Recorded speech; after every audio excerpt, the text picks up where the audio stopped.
Welcome back, everybody. Today we're going on a journey back in time. Ooh, I love a good time travel adventure. Where are we headed? Buckle up, because we're going to a land of samurai and shoguns. Yeah. Japan, exactly. Oh. But not just any Japan. We're talking about a Japan ruled by the Tokugawa Shogunate. Ah, the Tokugawa. A period of peace, but also strict social control, right? You got it. Imagine a Japan where peace reigned for over 250 years. Sounds idyllic. But there's a catch. The price for this peace was absolute obedience. I'm sensing a story here. Oh, there's a big story.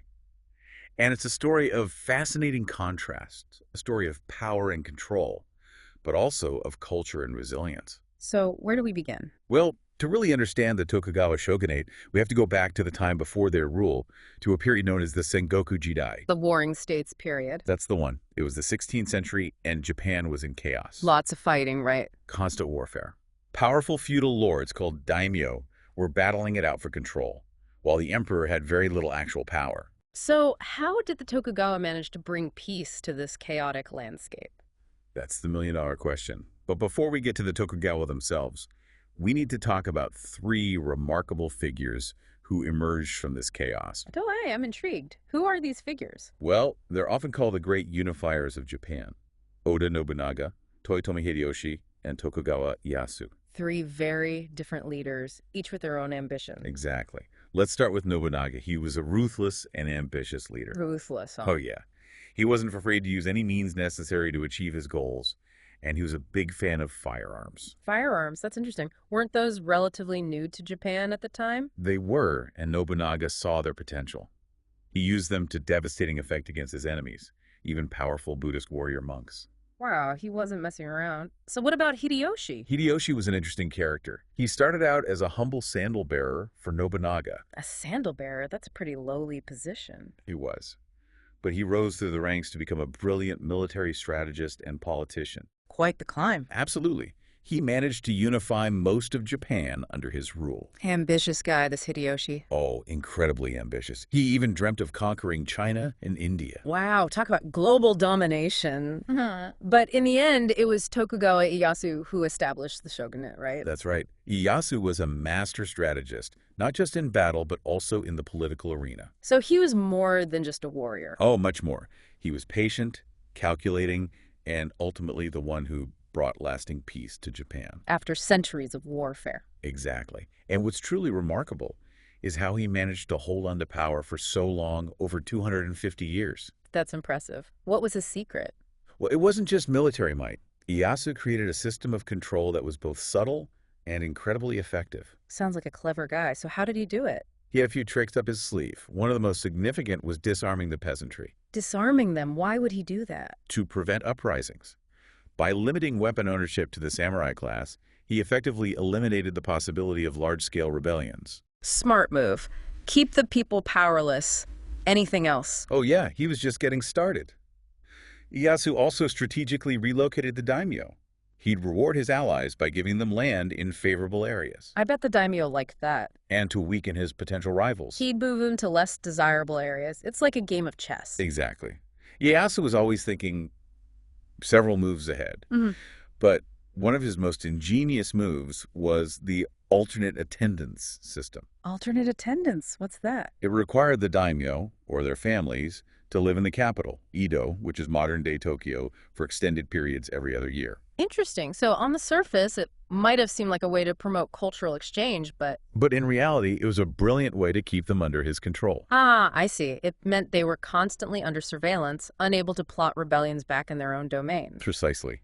And the expense of maintaining residences in Edo, along with the constant travel, Drained their resources, making them financially dependent on the shogunate. Tokugawa Ieyasu was a master manipulator, wouldn't you say? A brilliant strategist, that's for sure.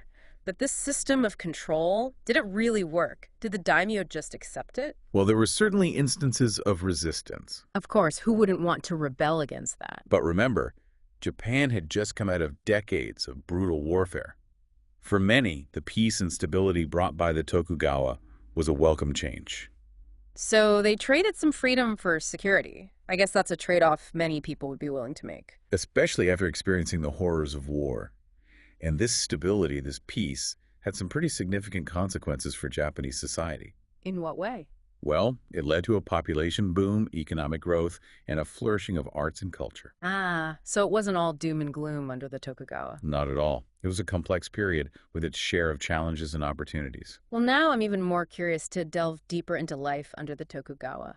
What was it really like to live in this highly structured society? That is a fantastic question, and it's one we are going to unpack in our next deep dive. Looking forward to it. So make sure to subscribe to the show so you don't miss part 2, where we'll explore the daily lives of everyday people in Tokugawa, Japan. It's going to be fascinating. All right, so we're diving into life in Tokugawa, Japan. We talked about the strict social hierarchy last time. Samurai at the top, farmers next, then artisans, and merchants at the bottom, right? You got it. And the structure, it dictated pretty much every aspect of life. What you wore, who you could marry. Wow, no social mobility? I mean, did people just accept this rigid system? There were rebellions and unrest, sure, but mostly people accepted their roles. Really? Why? Well, Confucian values played a big part. Duty, loyalty, respect for authority. Those were deeply ingrained in Japanese culture. So kind of like a mix of social conditioning and, well, maybe they genuinely appreciated the stability that Tokugawa brought. Right. After all those years of warfare, peace probably seemed pretty good. But still, I gotta ask, what was it like for the average person, say a farmer? Yeah, did they have any freedom at all? Life for a peasant farmer was tough, no doubt. Long hours in the field, growing rice, paying heavy taxes to their daimyo. Ugh, sounds exhausting. It was hard work, and there were strict rules they had to follow. But within their villages, they had some autonomy, right? Yeah, they managed their own affairs, had local festivals, strong social bonds. It wasn't all bad. It's funny, sometimes I hear people talk about wanting a simpler life. And I think maybe they're onto something. Yeah, the appeal of a tight-knit community, connection to the land, I get it. But we can't forget those merchants, the ones driving the floating world. Their lives were a lot different. Totally different world. Remember how they were at the bottom of the social hierarchy? Yeah, technically. But it seems like they were doing pretty well for themselves. Oh, they were thriving. The Tokugawa era saw a huge increase in domestic trade and commerce. Cities grew, demand for goods and services exploded, and the merchants were right there to capitalize on it. So the samurai are upholding tradition, the merchants are driving the economy. It's an interesting dynamic. Fascinating, right? The Tokugawa created a system to keep merchants down, and inadvertently, they gave them the perfect conditions to flourish. It's like the system backfired. Yeah. But surely that caused Yeah. problems, right? The samurai must have been pretty ticked off. Oh, absolutely. The samurai took pride in their warrior ethos, their disdain for material wealth. And here are these merchants, flashing their cash, living the good life. The samurai saw them as a threat to their status, their power. I bet that created a lot of tension. Big time. And that tension, that growing gap between social status and economic reality, that's one of the things that would eventually contribute to the Tokugawa's downfall. But hey, before we get all doom and gloom, let's talk about the bright side of the era. Yeah, the cultural achievements. We touched on the floating world, geishas, kabuki theater. It was a vibrant time. Ukiyo-e woodblock prints were all the rage, depicting everyday life and scenes from the floating world. Those are beautiful. I've seen some at museums. And traditional arts like calligraphy and tea ceremony had a revival. Both samurai and merchants embrace those, right? Absolutely. And let's not forget literature. Ihara Seikaku. His stories were witty, bawdy. He really captured the spirit of the urban scene. So much creativity. It's amazing how they were able to develop such a strong cultural identity while being relatively isolated from the rest of the world. That's an important point. The Tokugawa's policies, while limiting contact with the West, they actually reinforced this sense of Japanese uniqueness. They saw themselves as guardians of tradition. Protectors of a distinct way of life. Makes you wonder, though, if they'd been more open to outside influences, how would Japanese culture have evolved? Would it have been different? It's a great question. Impossible to know for sure. But their policies, both social and in terms of foreign relations, they definitely had a huge impact on Japan's trajectory. And ultimately, they led to their downfall, right? They did. So, ready to talk about how it all came crashing down? Lay it on me. What were the cracks in the foundation that brought down the Tokugawa? Well, like we've been saying, that rigid social hierarchy. It worked for stability for a while, but as the merchant class gained economic power, tensions started to rise. Plus, the samurai were feeling the financial strain. Resentment was brewing. Exactly. And then those Western powers showed up. Oh, yeah. Commodore Perry and his black ships demanding Japan open its ports to trade. 1853, that was a wake-up call. shattered the illusion of isolation, exposed the Tokugawa's vulnerability. That, plus all the internal pressure, sounds like a recipe for disaster. It was a turning point, a chain of events that led to the Meiji Restoration in 1868, end of the Tokugawa era, beginning of modern Japan. So the Tokugawa, they brought peace and stability for over 200 years, but in the end, they couldn't keep up with the changing times. It happens, right? Sometimes the very things that make you strong can become your weaknesses. That's a sobering thought. But before we move on to the Meiji Restoration, I think it's worth taking a moment to reflect on the Tokugawa era as a whole. Good idea. It was a time of contradictions, for sure. Achievements and limitations. How do we make sense of it all? What can we learn from this period that's relevant to our own lives, our understanding of history? That's what we're here to figure out.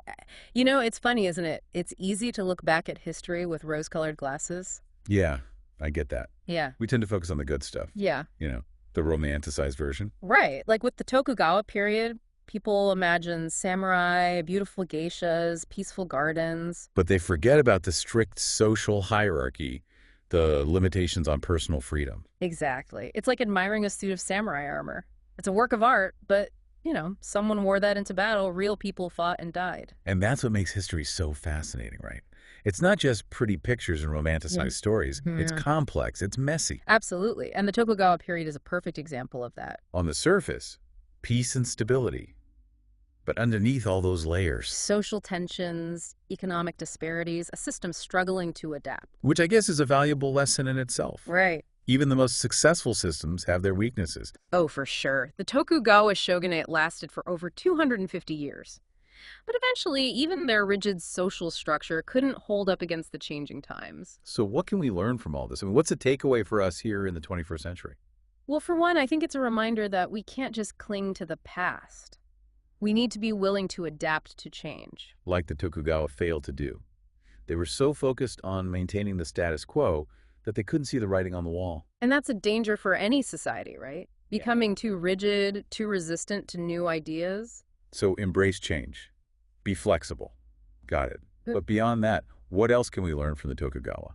I think it's also important to remember that history is more than just dates and battles. It's about people. Exactly. It's about understanding the lives and motivations of the people who lived through those times. Their struggles, their triumphs. It's about connecting with them on a human level.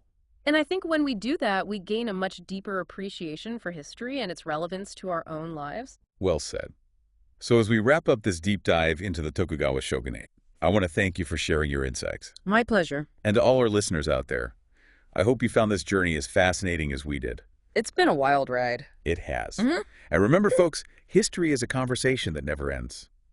So keep exploring, keep learning, and we'll see you on our next deep dive.